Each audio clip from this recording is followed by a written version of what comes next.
Son of God, share my mind, and you don't die. This is the season 3, the episode 603 in the series How to Manifest Immortality.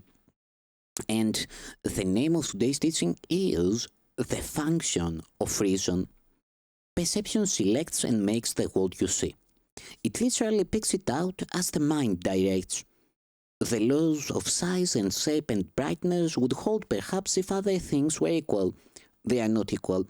For what you look for, you are far more likely to discover than what you would prefer to overlook.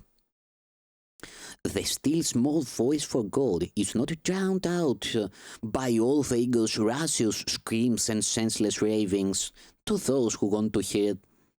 Perception is a choice and not a fact. But on this choice depends far more than you may realize as yet. For on the voice you choose to hear and on the sights you choose to see depends entirely your whole belief in what you are.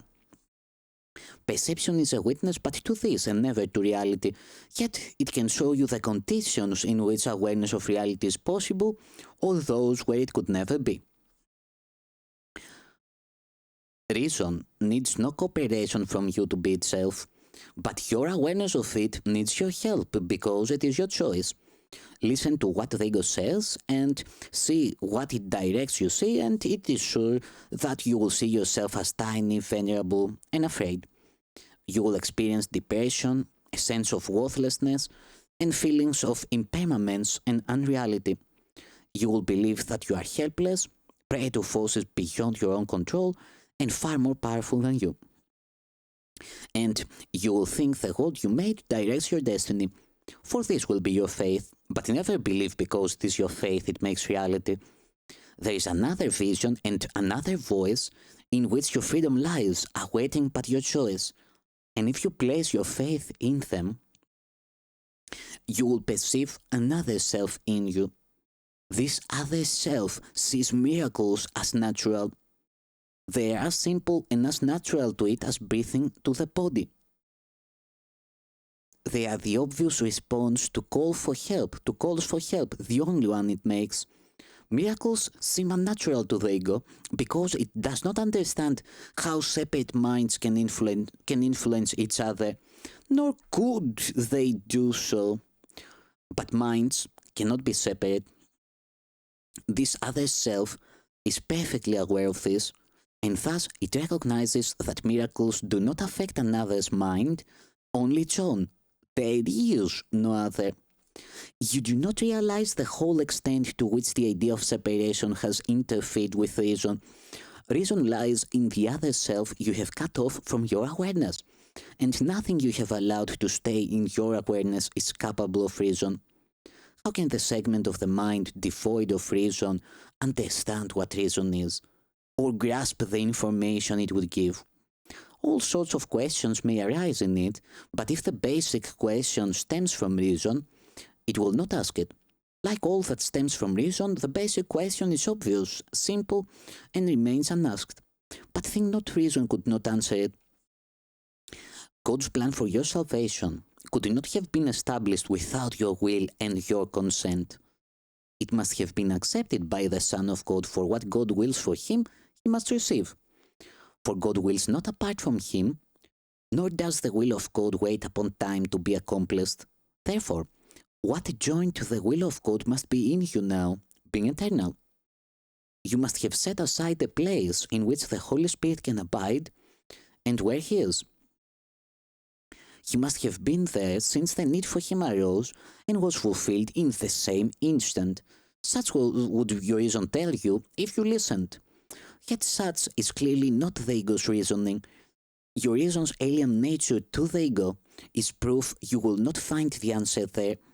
Yet, if it exists for you and has your freedom as the purpose given it, you must be free to find it. God's plan is simple, never circular and never self-defeating. He has no thoughts except the self-extending, and in this your will must be included. Thus, there must be a part of you that knows his will and says it. It is not meaningful to ask if what must be is so, but it is meaningful to ask why you are unaware of what is so, for this must have an answer if the plan of God for your salvation is complete. And it must be complete because it knows not of incompletion. Where would the answer be but in the source? And where are you but there where this same answer is? Your identity, as much a true effect of this same source as is the answer, must therefore be together and the same. Oh yes, you know this, and more than this alone.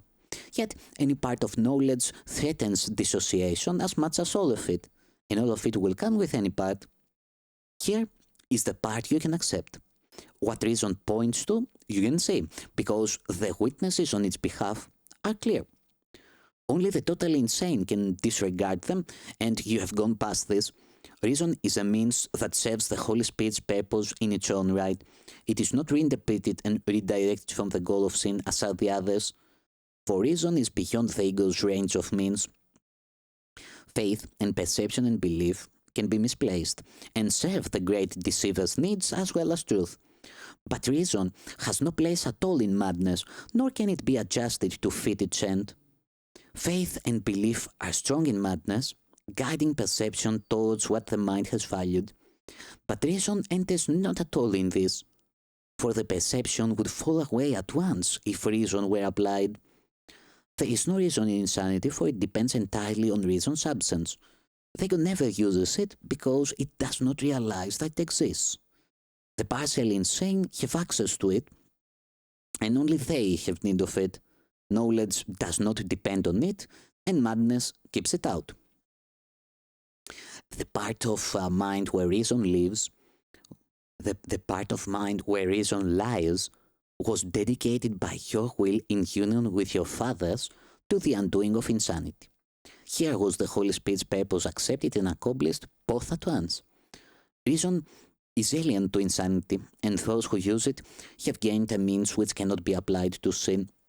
Knowledge is far beyond attainment of any kind, but reason can serve to open doors you closed against it. You have come very close to this. Faith and belief have shifted, and you have asked the question the ego will never ask. Does not your reason tell you now the question must have come from something that you do not know, but must belong to you? Faith and belief upheld by reason cannot fail to lead to changed perception, and in this change is room made way for vision. Vision extends beyond itself, as does the purpose that it serves and all the means for its accomplishment.